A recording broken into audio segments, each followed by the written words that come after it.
Hello guys, welcome to exam Guruji. व्यक्तित्व के part 3 में आप सभी का बहुत बहुत स्वागत है। हम बात कर रहे थे व्यक्तित्व मापन की विधियों की, जिनमें से दो प्रकार की विधियां हमने देखी थी, एक प्रक्षेपी विधि और एक अप्रक्षेपी विधि। प्रक्षेपी विधियां हमने इससे पहले वाले लेक्चर में पढ़ ली है। आज हम पढ़ेंगे अप्रक्षेपी विधियां, और हमने समझा था कि प्रक्षेपी विधियों में क्या किया जाता है, अचेतन मन का अध्ययन किया जाता है। यानी आपका जो 90% जो भाग है वो अचेतन मन में होता है, उसका जो अध्ययन किया जाता है वो प्रक्षेपी विधियों में किया जाता है। और प्रक्षेपी विधियों में क्या होता था कि व्यक्ति अपने स्वयं के बारे में स्वयं न बताकर, अपने अंदर जो भाव चल रहे हैं, विचार चल रहे हैं, वो खुद ना बताकर किसी उद्दीपक के माध्यम से बताता है। जैसे कि हमने देखा था पहली विधि IBT, उसमें क्या हुआ था कि रोशा शाही डब्बा परीक्षण में एक चित्र उसे बताया गया था, उस चित्र के माध्यम से उसके विचारों को जाना गया था। यानी उस विधि में व्यक्ति स्वयं न बताकर किसी उद्दीपक के माध्यम से अपने व्यक्तित्व को प्रकट करता है। आज हम पढ़ेंगे अप्रक्षेपी विधियां, और अप्रक्षेपी विधियों में हमारी ये दो प्रकार की होती है। एक होती है आत्मनिष्ठ विधि, आत्मनिष्ठ विधि, या फिर इसे कहते हैं व्यक्तिनिष्ठ विधि, व्यक्तिनिष्ठ विधि। और एक होती है वस्तुनिष्ठ विधि, वस्तुनिष्ठ विधि। तो इनमें सबसे पहले हम पढ़ेंगे आत्मनिष्ठ विधियां, और आत्मनिष्ठ विधियों की पहली विधि है आत्मकथा विधि, आत्मकथा विधि। आत्मकथा यानी ऑटोबायोग्राफी। इस विधि में क्या होता है कि जिस व्यक्ति का परीक्षण हो रहा होता है, जिस व्यक्ति के व्यक्तित्व का परीक्षण हो रहा होता है, उसे उसके बारे में स्वयं से पूछा जाता है। आत्मकथा यानी उससे स्वयं से पूछा जाएगा कि अपने बारे में बताओ, ठीक है। और इसके जो प्रतिपादक है वो है विलियम वुंट एवं टीचनर, विलियम वुंट एवं टीचनर। इन दोनों ने इस विधि का प्रतिपादन किया, और ये पहली विधि थी जो भारत में बनी थी। यानी इसका जो परीक्षण हुआ था वो भारत में देहरादून में हुआ था, देहरादून। यानी ये हो जाएगी भारत में निर्मित प्रथम परीक्षण, भारत में निर्मित प्रथम परीक्षण।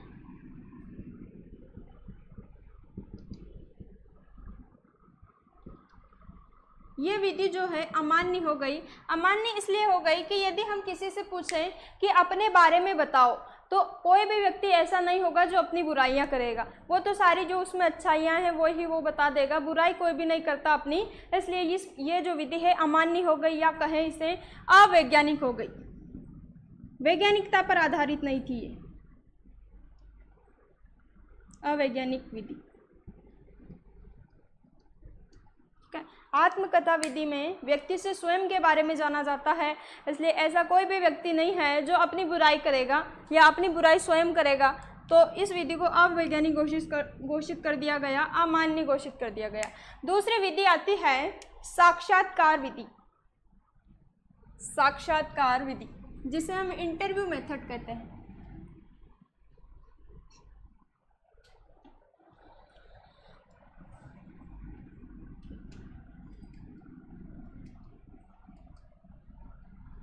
इसके जो प्रतिपादक हैं वो है जॉन डार्ले, अमेरिका। एक मनोवैज्ञानिक हैं, अमेरिका के, नाम है उनका जॉन डार्ले। अब साक्षात्कार विधि का तो सभी को पता है, इसमें क्या होता है, इंग्लिश में कहे तो ये हो जाएगा इंटरव्यू। अब देखो ये जो इंटरव्यू शब्द है, इसमें दो शब्द हैं, एक है इंटर और एक है view. Inter plus view. Inter का मतलब होता है आंतरिक, और व्यू का मतलब होता है अवलोकन। यानी किसी व्यक्ति का आंतरिक अवलोकन, उसके अंदर जो गुण है उनकी पहचान करना इंटरव्यू कहलाता है, ठीक है। तो यह जो विधि है व्यक्तित्व मापन की सर्वश्रेष्ठ विधि है। सर्वश्रेष्ठ विधि इसलिए है कि इंटरव्यू के माध्यम से किसी भी व्यक्ति के व्यक्तित्व का सही परीक्षण हो जाता है, क्योंकि इसमें क्या होता है, उसके आंतरिक अवलोकन, उसके अंदर जो गुण है उसके बारे में जाना जाता है इंटरव्यू में, ठीक है। तो ये है व्यक्तित्व मापन की सर्वश्रेष्ठ विधि, व्यक्तित्व मापन की सर्वश्रेष्ठ विधि, ठीक है। इसमें क्या होता है कि व्यक्ति के ज्ञान के साथ साथ उसके क्रियात्मक तथा भावात्मक पक्ष का भी ज्ञान हो जाता है। इसमें ज्ञान कितना है, साथ ही साथ इसमें किस प्रकार की भावनाएं हैं, कैसा कार्य ये करता है, सारे इंटरव्यू के माध्यम से व्यक्ति जान लेता है। इसलिए ये व्यक्तित्व मापन की सर्वश्रेष्ठ विधि है, जॉन डार्ले ने दी थी अमेरिका की।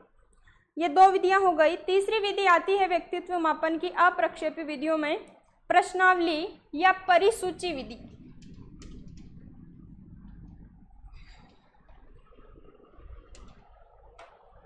तीसरी विधि है प्रश्नावली,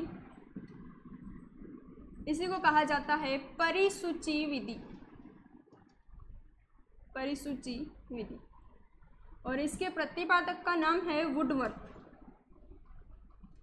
प्रश्नावली विधि के जो प्रतिपादक है वो है वुडवर्थ, और अमेरिका में इसका प्रतिपादन हुआ था 1918 में। अमेरिका में 1918 में इसका प्रतिपादन हुआ था प्रश्नावली विधि का। अब देखो ये जो विधि है इसमें क्या होता है कि जिस व्यक्ति का परीक्षण हो रहा होता है उसे कुछ प्रश्न दिए जाते हैं और उन प्रश्नों के जो आंसर है उसे कागज पे लिखने पड़ते हैं, इसलिए इसे कागज पेंसिल विधि भी कहते हैं। यानी कुछ प्रश्न दिए जाते हैं और आंसर कागज पे आपको लिखकर परीक्षणकर्ता को देने होते हैं, तो इस विधि का नाम है कागज पेंसिल विधि।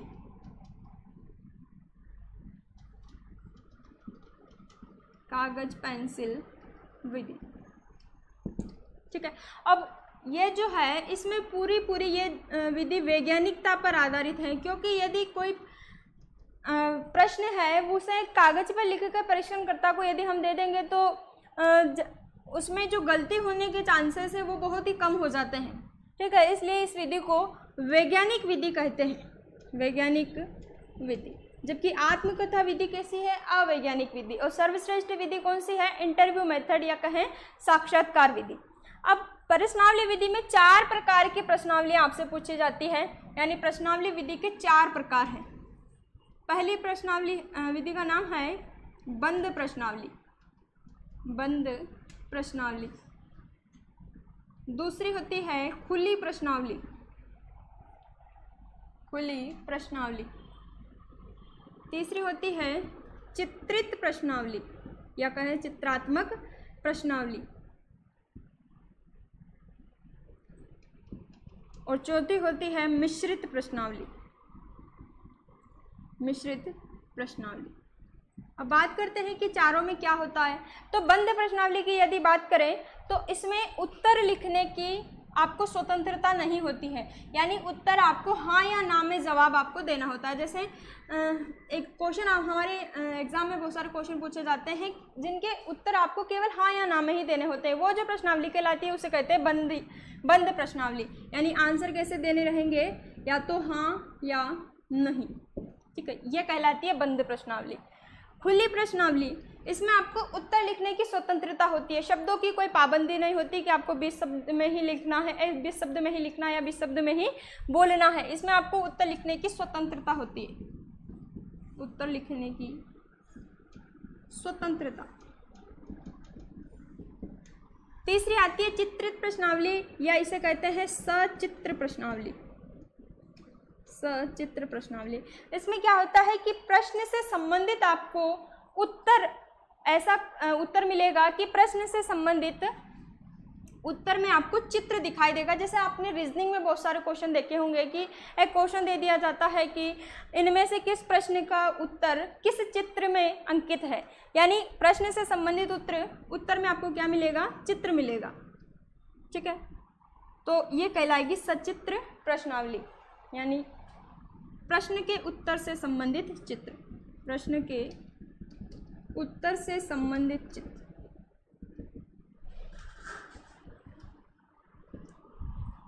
चौथी आती है मिश्रित प्रश्नावली।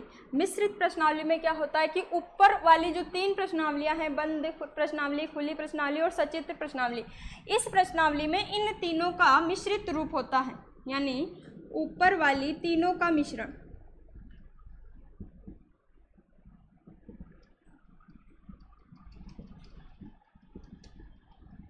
ऊपर जो 3 प्रश्नावलियां दी गई हैं उनका मिश्रित रूप मिश्रित प्रश्नावली कहलाता है, और ये भारत में सर्वाधिक प्रचलित है मिश्रित प्रश्नावली। यहाँ पर जो प्रश्न पूछे जाते हैं उसमें बंद प्रश्नावली भी आपको मिलती है, खुली भी मिलती है और सचित्र भी मिलती है। जो सर्वाधिक प्रश्नावली का यूज होता है वो है मिश्रित प्रश्नावली भारत में, ठीक है। ये हो गई प्रश्नावली विधि।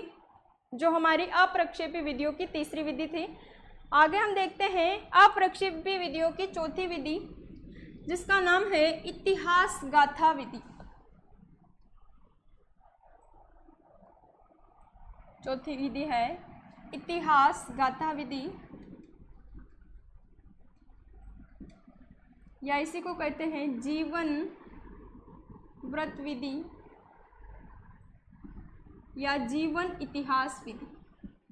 जीवन इतिहास विधि, ये जो विधि है टाइडमैन ने दी थी।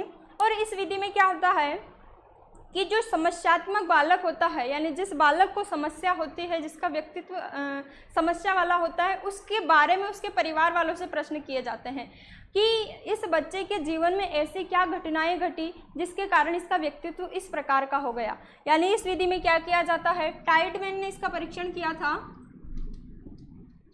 और समस्यात्मक बालक के परिवार वालों से प्रश्न किए जाते हैं। समस्यात्मक बालक के बारे में परिवार से प्रश्न।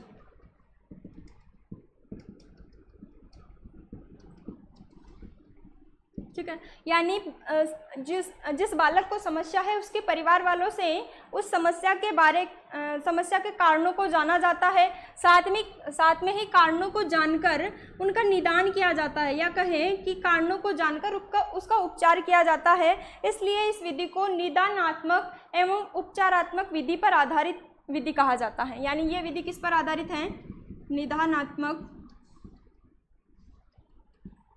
प्लस उपचारात्मक विधि पर। इस विधि में क्या होता है कि कारणों को जाना जाता है कि किस कारण से इसमें ये समस्या है, और उन कारणों को जानकर उसका उपचार किया जाता है, प्रबंध किया जाता है। ठीक है, यानी ये किस पर आधारित है, निदानात्मक और उपचारात्मक विधि पर। टाइडमैन ने इसका परीक्षण किया था। नेक्स्ट विधि आती है वस्तुनिष्ठ विधियाँ। ये अभी तक हम पढ़ रहे थे आत्मनिष्ठ विधियाँ। अप्रक्षेपी विधियों की पहली विधियाँ हमने पढ़ी आत्मनिष्ठ विधियाँ। दूसरी विधियों की बात करें तो दूसरी विधियाँ मिलती है हमें वस्तुनिष्ठ विधियाँ। वस्तुनिष्ठ विधियाँ, और वस्तुनिष्ठ विधियों में सबसे पहली विधि हम पढ़ेंगे निरीक्षण या बहिर्दर्शन विधि। निरीक्षण या इसी को कहते हैं बहिर्दर्शन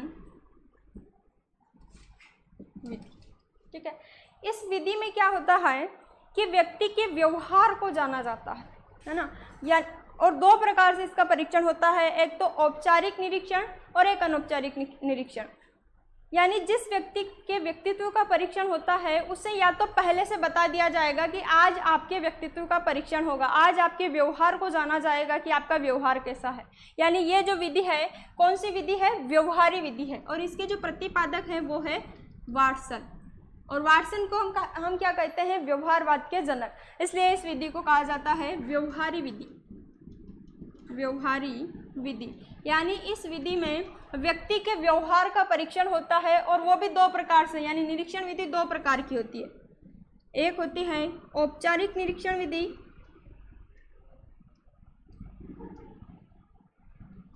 और दूसरी होती है अनौपचारिक निरीक्षण विधि।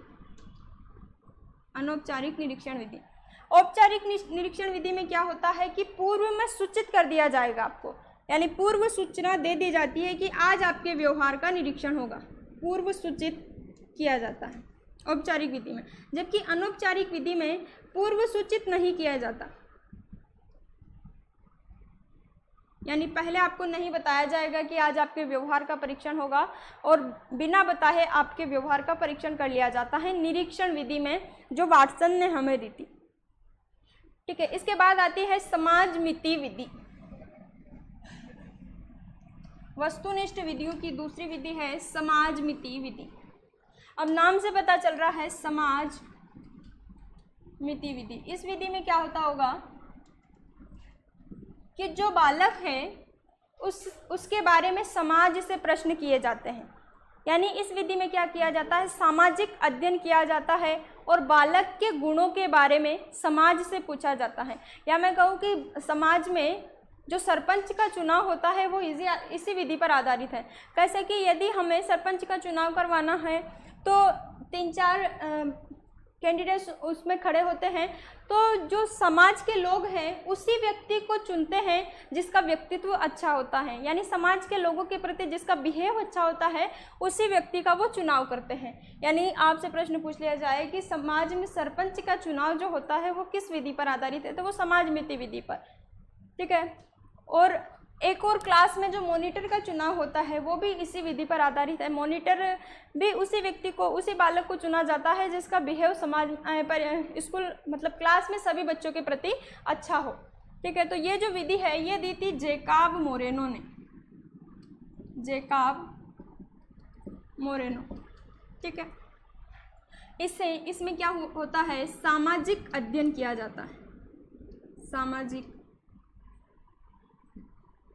अध्ययन, यानी बालक के बारे में, समाज से बालक के गुणों के बारे में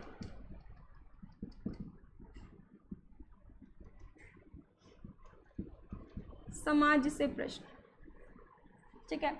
जैसे एक बालक है और ये समाज के बहुत सारे लोग हैं, इस बालक के बारे में यदि समाज के लोगों से पूछा जाए कि इस बालक का जो बिहेव है समाज के लोगों के प्रति कैसा है, यानी ये समाज में कैसा व्यवहार करता है, तो इस व्यक्ति से पूछा, हो सकता है ये इसका दुश्मन हो, ये झूठ बोल जाए, लेकिन इतने सारे व्यक्ति कभी भी इसके बारे में झूठ नहीं बोलेंगे, है ना। एक व्यक्ति के बारे में आप पूरे समाज वालों से पूछोगे तो सारे समाज वाले उसके बारे में झूठ नहीं बोल सकते, जैसा बिहेव है उसका समाज के प्रति वैसा ही वो बताएंगे, इसलिए इसे समाज मिति विधि या सामाजिक अध्ययन विधि कहा जाता है।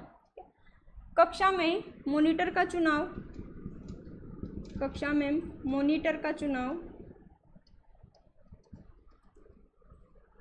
तथा समाज में सरपंच का चुनाव, समाज में सरपंच का चुनाव इसी विधि पर आधारित है, ठीक है। ये समाज मिति विधि हो गई। नेक्स्ट विधि आती है, और देखो इस विधि को वस्तुनिष्ठ विधियों की सर्वाधिक उपयोगी विधि कहा जाता है। ये क्वेश्चन आप याद रखेंगे कि वस्तुनिष्ठ विधियों की सर्वाधिक उपयोगी विधि है, सर्वाधिक उपयोगी विधि, सर्वाधिक उपयोग होता है इसका। नेक्स्ट विधि है निर्धारण मापनी,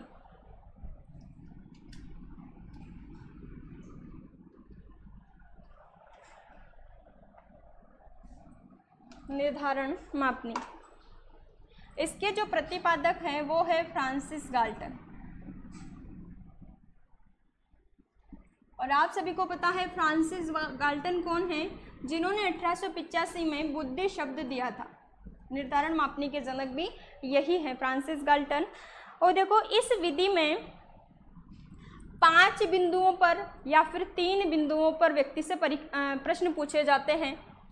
तो इस विधि में एक तो होती है 5 बिंदु मापनी, 2 प्रकार की होती है ये, 5 बिंदु मापनी, और एक होती है 3 बिंदु मापनी, 3 बिंदु मापनी। क्या होता है कि निर्धारण किया जाता है व्यक्ति के व्यक्तित्व का 5 बिंदुओं पर या फिर 3 बिंदुओं पर। एक प्रश्न दे दिया जाएगा, उसमें या तो 3 बिंदु रहेंगे या फिर 5 बिंदु वाला। यदि हम एक क्वेश्चन देखें तो एक क्वेश्चन है कि हमें झूठ बोलना चाहिए, ऐसा आपको दे दिया, हमें झूठ बोलना चाहिए, और इसके 5 पद दिए। पहला दिया कभी कभी, पहला है कभी कभी बोल लेना चाहिए, दूसरा है कभी नहीं, कभी नहीं बोलना चाहिए, तीसरा है हाँ हाँ बोलना चाहिए, ऐसा कह रहा है। चौथा ऑप्शन दिया बहुत कम, बहुत कम, ठीक है। हाँ की जगह आप ऐसा भी लिख सकते हो सर्वदा, यानी हमेशा ही बोलना चाहिए। कभी कभी, कभी नहीं, सर्वदा, बहुत कम, या निश्चित नहीं किया जा सकता, यानी मैं निश्चित नहीं हूँ इस प्रश्न के बारे में, ठीक है। ये 5 बिंदु आपको हो गए। अब आप जिस बिंदु पर राइट लगाओगे उस बिंदु के हिसाब से आपके व्यक्तित्व का परीक्षण सामने वाला कर लेगा, ठीक है। ये होती है 5 बिंदु मापनी। अब 3 बिंदु मापनी का यदि हम एक क्वेश्चन देखें तो आपके सामने दे दिया जैसे कि राम रहीम बाबा को सजा, ऐसा एक क्वेश्चन है कि राम रहीम को सजा ठीक है, ऐसा कह दिया। अब 3 बिंदु दे दिए,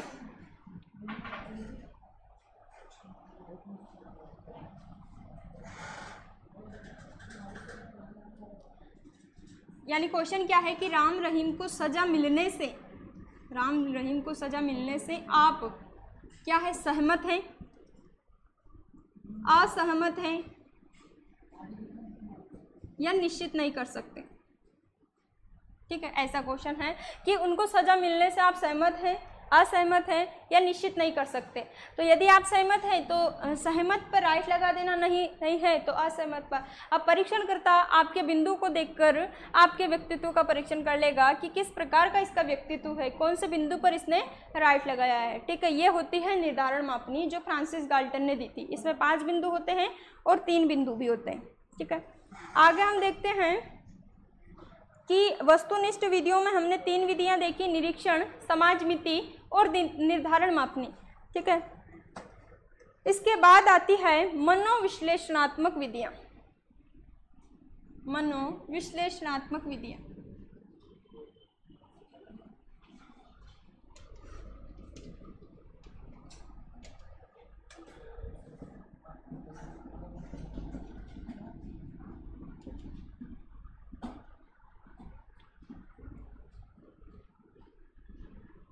ये मनोविश्लेषणात्मक विधियों के जो प्रतिपादक हैं वो है सिगमंड फ्रायड।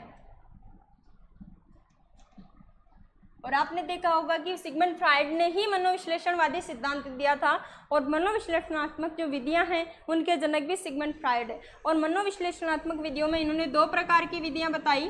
पहली बताई इन्होंने स्वप्न अध्ययन विधि। पहली विधि है स्वप्न अध्ययन या स्वप्न विश्लेषण विधि। ठीक है, 2 विधियां बताई, दोनों ही सिगमंड फ्रायड ने बताई। स्वप्न विश्लेषण विधि में क्या होता है कि आपके स्वप्न का विश्लेषण किया जाता है, यानी परीक्षणकर्ता आपसे पूछता है कि आपको जो स्वप्न, आपने जो स्वप्न देखा था क्या वो आपको पूरा याद है। यदि आपको पूरा याद है तो आपका जो चेतन मन है उसे बुरा माना जाएगा, यानी इसमें क्या हुआ, अचेतन मन का अध्ययन हुआ। स्वप्न विश्लेषण विधि में अचेतन मन का अध्ययन हुआ। और आपके स्वप्न का विश्लेषण हुआ। स्वप्न का विश्लेषण, और स्वप्न का विश्लेषण 3 प्रकार से हुआ। पहला है कि यदि आपको स्वप्न पूरा याद है, स्वप्न पूरा याद, तो आपका जो व्यक्तित्व माना जाएगा वो माना जाएगा कि आपका जो अचेतन मन है वो अच्छा नहीं है, अचेतन मन अच्छा नहीं। यदि आपको पूरा सपना याद है, आपने एज इट इज पूरा का पूरा सपना ऐसा का ऐसे बताया, तो सामने वाला समझेगा आपका जो अचेतन मन है वो क्या है, अच्छा नहीं है। यदि स्वप्न आधा याद है, आधा याद, यानी आपको कितना सपना याद रहा, आधा, तो आपका जो अर्धचेतन मन है वो सामान्य माना जाएगा। अर्धचेतन मन सामान्य। और अर्धचेतन मन में हमने देखा था क्या होता है कि हमें आधा याद है और आधा हम भूल गए, वो ही क्या होता है, अर्धचेतन मन। तीसरा आता है कि पूरा याद नहीं, पूरा याद नहीं, यानी आपको पता ही नहीं है कि क्या सपना मुझे आया था, बिल्कुल मुझे याद नहीं है, तो आपका जो चेतन मन है वो अच्छा समझा जाएगा, चेतन मन अच्छा। ठीक है, ये स्वप्न विश्लेषण विधि में इतना सा ही होता है, आपके स्वप्न का विश्लेषण किया जाता है 3 भागों में, पूरा याद है, आधा याद है या बिल्कुल याद नहीं है। ये दी थी सिगमंड फ्रायड ने। दूसरी विधि आती है